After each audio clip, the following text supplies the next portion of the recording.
Well, drive time. Back at it again. I see today is going to be a busy day for content. So, about a week ago, maybe, a couple days, I don't remember, I made a post about women's sports due to the fencer stepping out of the tournament.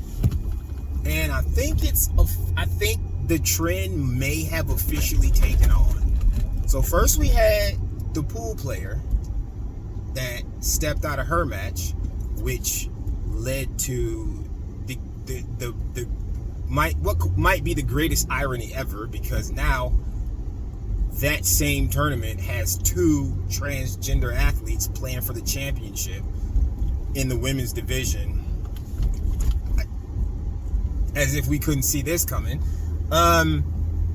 So then we had the jouster who stepped out of her performance, and now we recently had the disc golfer step out of her tournament.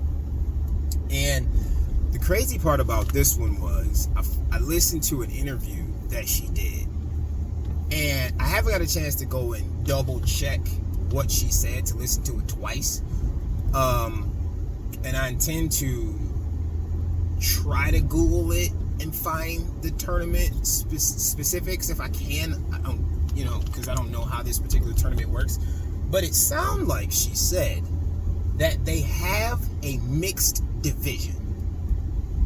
So what this means is the person who she appears to be protesting against could have entered a different division and no one would have had anything to say about it at all, because it's a mixed division.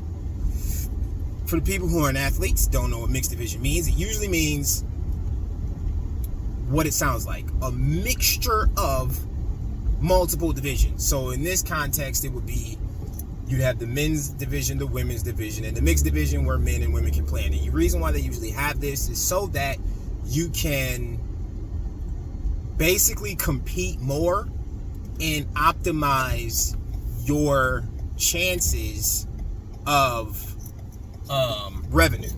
So again, a lot of people who don't know this, once you get to the point where you're a professional competitor, it's your job, and you get prize money, and so you start to try to maximize the amount of prize money you can win, because you're treating it as, yes, a hobby, yes, a passion, but also it can be a source of income, until you get to the point to where you get like endorsements and everything like that.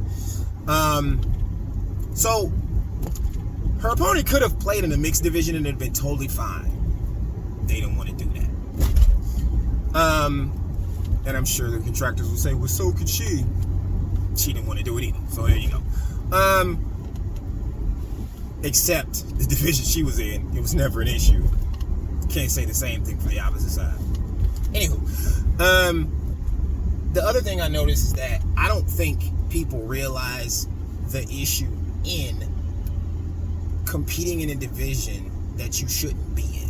And again, I fall back on, most of the people who speak the loudest and the most about these topics are the people who have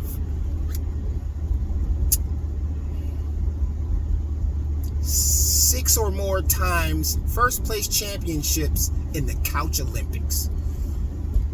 They do nothing physical for the most part. There's a few that do, but whenever I see people who talk about this stuff and who have these claims and have these ideas of how it shouldn't matter, and then I look at them,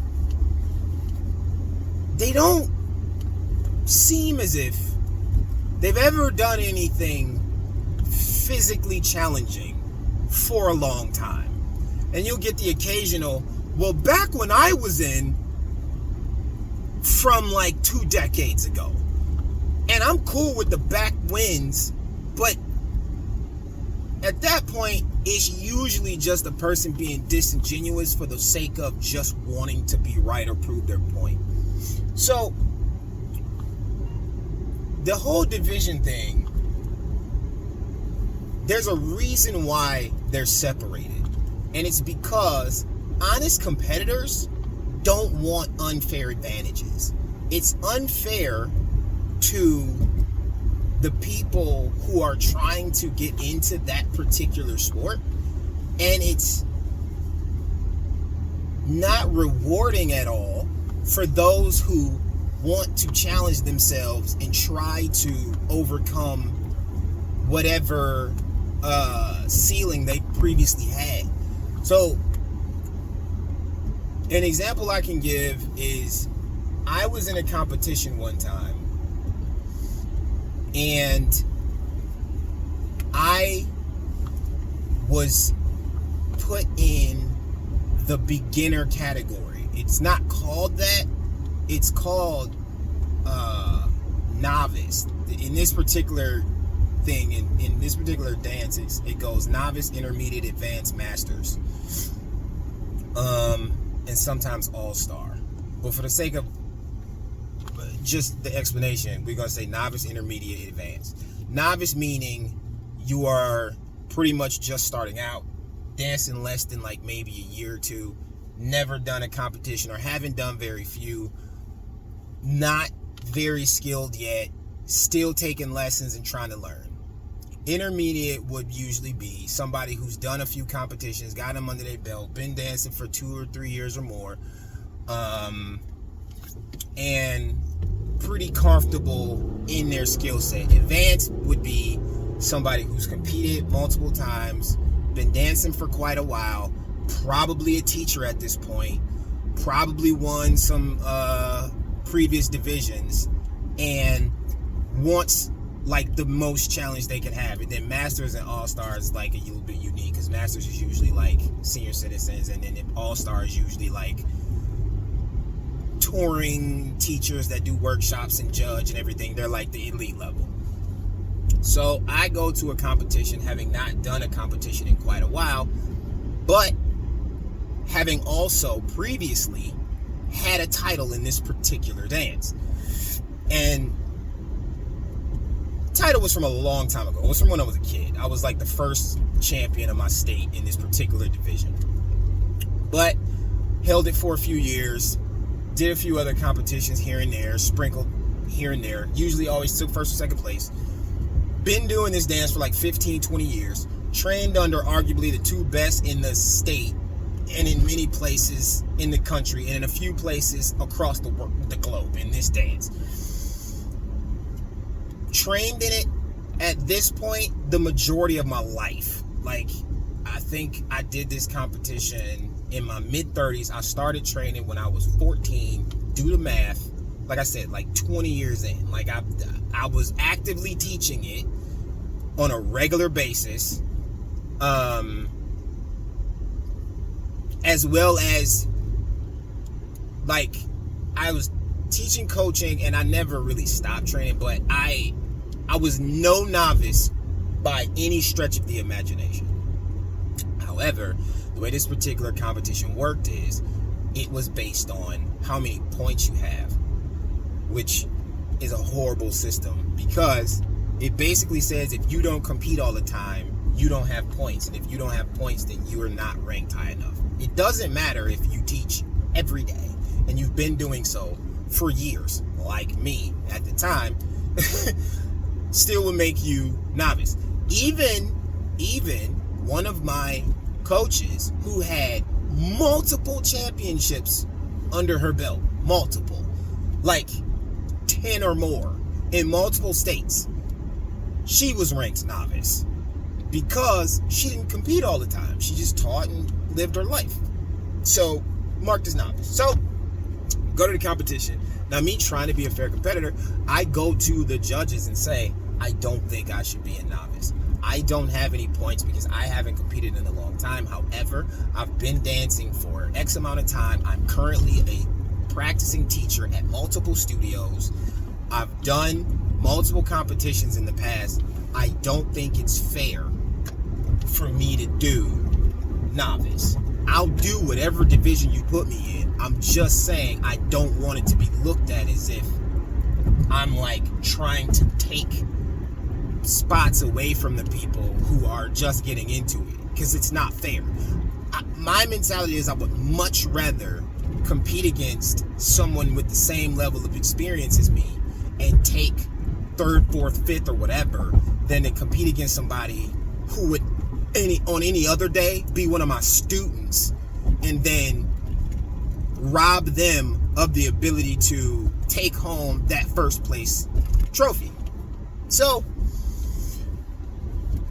they say, no, we think you should just do it the way everyone else does and earn your points or whatever. And I'm like, okay. And they even say, and if you're just sandbagging, I mean, that would suck. And I'm like, I can't possibly be sandbagging because I just told you. So I do the competition or whatever. There's 5 judges. I'm marked first, second, sixth, and 10th out of 10 people.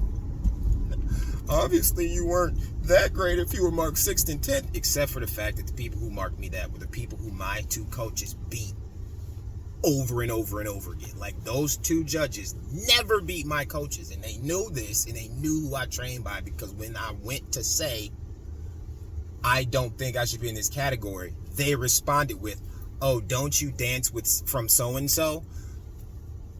So, I end up taking first place. And it's like, what glory? You get nothing out of it. Like, I watched the people who did the advanced division, and I'm like, they didn't do a single move that I didn't know. Put it that way. And I mean, they did a couple things different for me because their style had a slight variation to mine, but it would have been way more fair for me to do it that way. So that's example number 1. Example number 2, specifically to the disc golf thing. I see all these people saying, it should be no difference. It's just throwing a frisbee. Anybody can throw a frisbee. I've played disc golf, and that's not... Okay, well, here's what happens when I play disc golf. First time ever playing it, ever. I found out about disc golf 1 week, played my first game 1 week later. Me and another friend of mine, guy, had no idea what it was. We had 2 friends, 2 girls that played frequently. So we said, we want to know what this whole thing is about. Can you show us? They said yes. We all meet up at a park. We go disc golf. They bring the frisbees. We just show up. They teach us how to play that day, and we destroyed them. Why? Because we were 6 feet tall, and they were like 5'10", give or take, maybe, and smaller than us. I wasn't even super physically, like, I worked out a little bit. He worked out way more because he was training to be in the police force. They didn't work out a ton, but it was just, we had no skill at all. Like, it was just that when it came to throwing something, we threw it farther. And if you never played disc golf, you don't know how it works. It's under a par system, just like the traditional golf, meaning every hole or every course has a certain amount of throws that you're supposed to take to get the frisbee in the net or the basket or the chains or however you want to word it. And so if you're supposed to get from point A to point B in 4 throws and you can go way farther on the first 2, then it makes it way easier on the last 2. Whereas if you can't throw it that far on the first 2, and then it takes you the last 3 or 4 just to get to where the basket is, you're just gonna lose because it gets tallied by how many throws per hole, highest score loses.